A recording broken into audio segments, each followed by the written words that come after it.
Dear students, आज ecology और phytogeography में तापमान का वनस्पति के वितरण पर क्या प्रभाव पड़ता है, इसका हम अध्ययन करेंगे। Effect on distribution of vegetation, वनस्पति के वितरण पर प्रभाव। किसी भी क्षेत्र के तापमान में प्रायः ऋतुओं के अनुसार अंतर देखा जाता है। मतलब जैसे जैसे सीज़न चेंज होता है उस हिसाब से वहाँ पर टेम्परेचर भी चेंज होता रहता है। हम जानते हैं जैसे सर्दी, गर्मी, बरसात के मौसम में जो न्यूनतम और उच्चतम तापक्रम है उसका अगर हम कंपैरेटिव स्टडी करें तो इस अंतर को हम आसानी से समझ लेंगे। सर्दियों और गर्मियों में तापक्रम में बहुत अधिक अंतर होता है। तो ये जो वायुमंडलीय तापक्रम है इसका प्रभाव मृदा के तापक्रम पर भी पड़ता है। ऐसी स्थिति में विभिन्न क्षेत्रों में जो वनस्पति है वहाँ के वितरण पर भी प्रभाव पड़ेगा, तो वायुमंडल के आधार पर भी पड़ेगा और मृदा के तापमान द्वारा भी नियंत्रित होता है। कहने का मतलब जब टेम्परेचर इंक्रीज और डिक्रीज होता है तब वहाँ पर मृदा का तापमान भी इंक्रीज और डिक्रीज होता है और वहाँ की वेजिटेशन पर भी प्रभाव पड़ता है। वायुमंडलीय तापमान के अतिरिक्त किसी स्थान विशेष की भूमध्य रेखा से दूरी का भी असर मृदा के तापमान पर पड़ता है। मतलब भूमध्य रेखा पर मैक्सिमम टेम्परेचर होता है, मैक्सिमम लाइट आती है। इसके साथ ही अगर हम उससे ऊपर दोनों ग्लोब में नॉर्दर्न और साउदर्न हेमिस्फीयर्स दोनों पर जगह अगर हम जाते हैं तो भूमध्य रेखा से जो दूरी है अक्षांश बढ़ते जाते हैं, उसका भी मृदा के तापमान पर असर पड़ता है। जैसे जैसे हम भूमध्य रेखा से दूर उत्तर और दक्षिण ध्रुव की तरफ जाते हैं वहाँ पर तापमान में कमी आ जाती है। इसलिए पृथ्वी की जो वनस्पति है उसको तापमान के हिसाब से अलग अलग समूह में बांटा है। इसके बारे में हम पहले अध्ययन कर चुके हैं। यह ग्रुप है भूमध्य रेखीय वन, उष्णकटिबंधीय वन, पर्णपाती वन, शंकुधारी वन और एल्पाइन वनस्पति। इसके बारे में हम पहले पढ़ चुके हैं। पर्वतीय क्षेत्रों में भी जैसे जैसे ऊंचाई बढ़ती जाती है उसके हिसाब से तापमान में परिवर्तन होता जाता है और इसके साथ ही वहाँ पर जो वेजिटेशन पाई जाती है, वहाँ पर जो वनस्पति पाई जाती है उसमें भी डिफरेंस आने लगता है।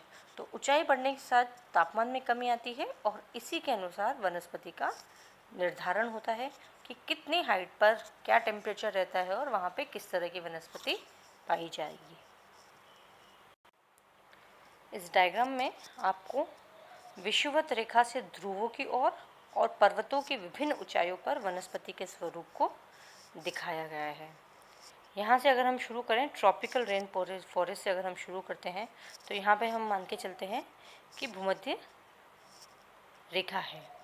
यहाँ से अगर हम हॉरिजॉन्टल मूव करते हैं तो उसके बाद आता है डेजर्ट के ग्रासलैंड्स आते हैं, उसके बाद पर्णपाती वन आते हैं, फिर कॉनिफर वन आते हैं, फिर उसके बाद एल्पाइन वनस्पति आती है जिसमें मोस, लाइकेंस वगैरह पाई जाती है और सबसे लास्ट में आइस जोन आता है जिसको कि ड्राई जोन कहा जाता है, जहाँ फिजियोलॉजिकली एक्टिविटी नहीं पाई जाती, वहाँ कोई पादप नहीं पाया जाता है। तो ये तो लेटीट्यूड के बारे में है। जब हम एक 0 डिग्री से विभिन्न अक्षांश की तरफ उत्तर और दक्षिण दोनों ध्रुवों की तरफ अगर हम बढ़ते हैं, सबसे पहले भूमध्य रेखा के आसपास ट्रॉपिकल रेन फॉरेस्ट, उष्णकटिबंधीय वर्षावन पाए जाते हैं।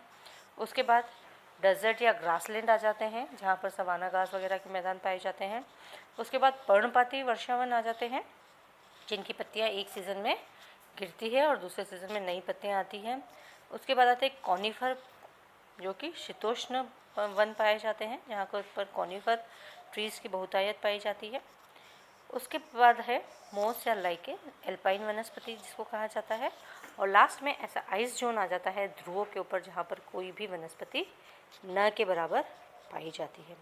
इसी तरह अगर हम इसको हाइट में देखें, पर्वत श्रृंखला के ऊपर अगर हम हाइट में बढ़ते जाते हैं एल्टीट्यूड में, तब बिल्कुल बेस में वही ट्रॉपिकल रेन फॉरेस्ट पाए जाते हैं। उससे ऊपर अगर हम जाते हैं तो डेजर्ट और ग्रासलैंड होते हैं। उसके ऊपर हम जाएँ तो डेसिडुअस फॉरेस्ट, पर्णपाती वन। पर्णपाती वन से अगर हम थोड़ा ऊंचाई पर जाएं तो वहाँ पर कॉनिफर फॉरेस्ट पाए जाते हैं। उसके ऊपर मोस और लाइकेन और सबसे टॉप पर आइस या बर्फ पाई जाती है। समूचे विश्व की वनस्पति पर अक्षांश और ऊंचाई दोनों में बदलाव होने के कारण जो प्रभाव है वो हमने अपने डायग्राम में देखा, बिल्कुल क्लियर हमको दिखाई देता है।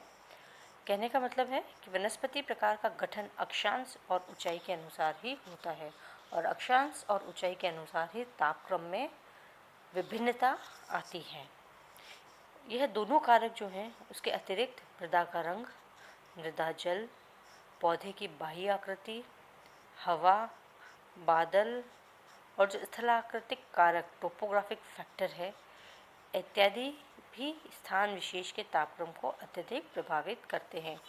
लैटिट्यूड और लॉन्गिट्यूड के अलावा भी कुछ ऐसे कारक हैं जो उस पर्टिकुलर जगह के तापक्रम को प्रभावित करते हैं।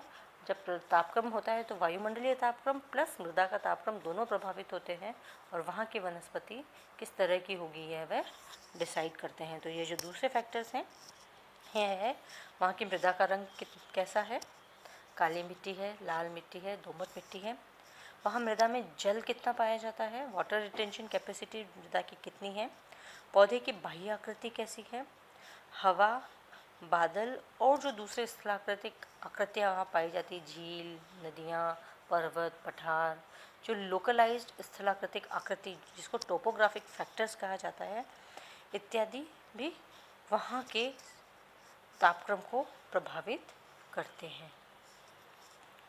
ऊंचाई के बढ़ने के साथ वनस्पति में जो बदलाव होता है इस प्रक्रिया को स्तरीकरण या जोनेशन के रूप में देखा जाता है। जैसे जैसे ऊंचाई बढ़ती है इसमें जो वनस्पति है वह अलग अलग तरह की आने लग जाती है। तो इस प्रकार की जो एक क्षेत्रवार बदलाव होता है इस प्रक्रिया को स्तरीकरण कहा जाता है। जैसे कि हम एग्जाम्पल लें हिमालय पर्वत श्रृंखलाओं का, तो हिमालय पर्वत श्रृंखलाओं में प्राप्त समान प्रकाश की तीव्रता एवं अवधि के बावजूद भी ऊंचाई के अनुसार तापक्रम में परिवर्तन होता है। यह माना जाता है कि पृथ्वी से जो उसके समुद्र तल से ऊंचाई है वह बराबर है, पर उसमें हम जैसे जैसे ऊंचाई पर जाते जाते हैं वहाँ पर तापक्रम में कमी आती जाती है, तापक्रम परिवर्तित दिखाई देता है। मतलब आधारिक क्षेत्र की उष्णकटिबंधीय वनस्पति से लेकर ऊंचाई के बढ़ने तथा तापक्रम के घटने के साथ ही जो स्ट्रेटिफिकेशन होगा, जो जोनेशन होगा वह है उपोष्ण, फिर शीतोष्ण और फिर उसके बाद एल्पाइन प्रकार की वनस्पति।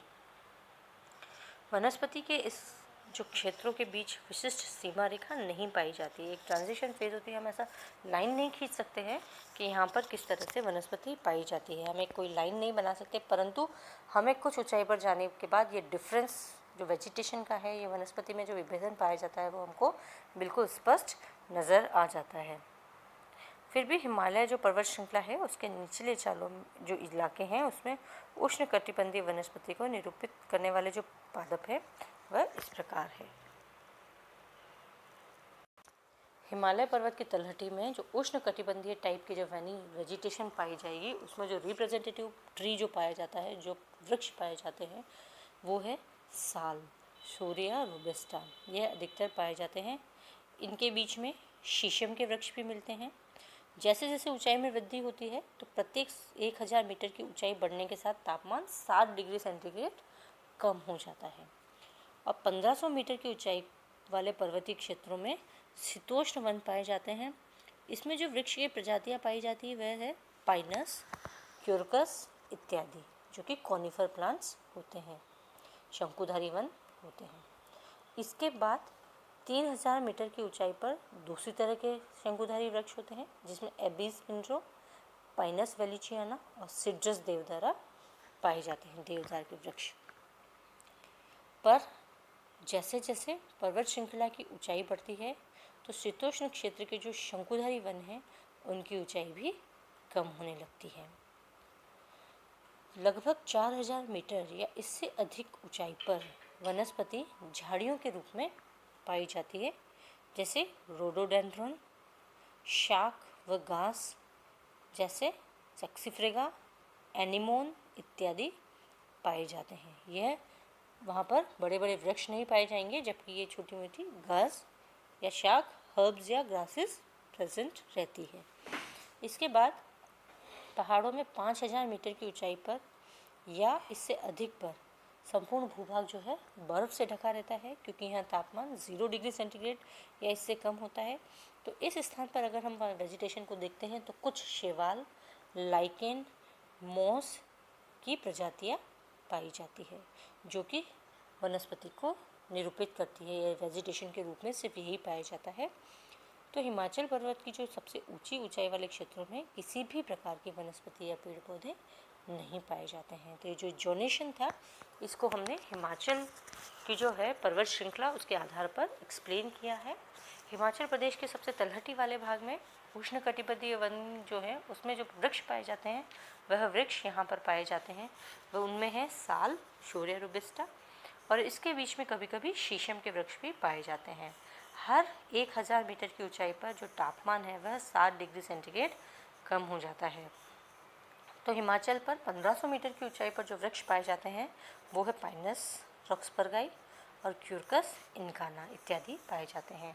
इसके बाद 3000 मीटर की ऊंचाई पर शंकुधारी जो वन है उन्हीं की कुछ और स्पीशीज़ पाई जाती है। इसमें है पाइनस वेलिचियाना और एबिस पिंड्रो सिड्रस देवदार। यहाँ पर डिफरेंस ये है कि नीचे 1500 मीटर पर जो शंकुधारी वन थे उनकी ऊंचाई काफ़ी थी, और जैसे जैसे ऊंचाई पर जाने लगते हैं 3000 मीटर की ऊंचाई पर इन वृक्षों की ऊंचाई कम हो जाती है। 4000 मीटर या इससे अधिक ऊपर जो पर्वत है वहाँ पर वनस्पति झाड़ियों के रूप में पाई जाती है, जिसमें रोडोडेंड्रॉन पाए जाते हैं, शाख और ग्रास और हर्ब्स के रूप में पाई जाती है, जिसमें सेक्सीफ्रेगा और एनीमोन ग्रासेस पाई जाती हैं, जो कि जो प्लांट्स हैं, जो ट्रीज़ हैं, उनको रिप्लेस कर देती है। मतलब वहाँ पर ट्रीज़ नहीं पाए जाते हैं और ट्रीज़ के स्थान पर ग्रासेस वहाँ पर बहुतायत से पाई जाती है। इसके बाद अगर हम पहाड़ों पर 5000 मीटर की ऊंचाई या इससे अधिक पर जाते हैं तो वहाँ वनस्पति के नाम पर सिर्फ लाइकेन, मोसिस और एल्गी पाई जाती है। यह पेड़ या को पूरी तरह से रिप्लेस कर देती है। सिर्फ वनस्पति के नाम पर लाइकेन्स, एल्गी और मॉसिस पाई जाती हैं। और अगर हम टिप पर जाएं तो हिमाचल पर्वत की जो टॉप की जो श्रृंखला है वहाँ पर केवल बर्फ़ पाई जाती है, वहाँ पर कोई वनस्पति या पेड़ पौधे नहीं पाए जाते हैं। तो दिस इज़ ऑल अबाउट कि टेम्परेचर किस तरह से डिस्ट्रीब्यूशन ऑफ वेजिटेशन को इफ़ेक्ट करता है। Thank you dear students, I hope ये टॉपिक आपको समझ में आया होगा। जो टेम्परेचर है वह लैटीट्यूड और एल्टीट्यूड दोनों के साथ परिवर्तित होता रहता है। भूमध्य रेखा से अगर हम ध्रुवों की तरफ जाते हैं, दोनों पोल की तरफ, उत्तर और दक्षिण दोनों ध्रुव की तरफ जाते हैं, तब भी टेम्परेचर में डिफरेंस आता है। और अगर पहाड़ के आधार से अगर हम पहाड़ की ऊंचाई तक, चोटी तक जाते हैं, तब भी टेम्परेचर में डिफरेंस आता है। इस डिफरेंस की वजह से वहाँ पर अलग अलग तरह की वनस्पति पाई जाती है, अलग अलग तरह के जोन बन जाते हैं, जिसको कि हम जोनेशन कहते हैं। और इसके साथ ही उपोष्ण, शीतोष्ण और एल्पाइन प्रकार की वनस्पति देखी जाती है। Thank you.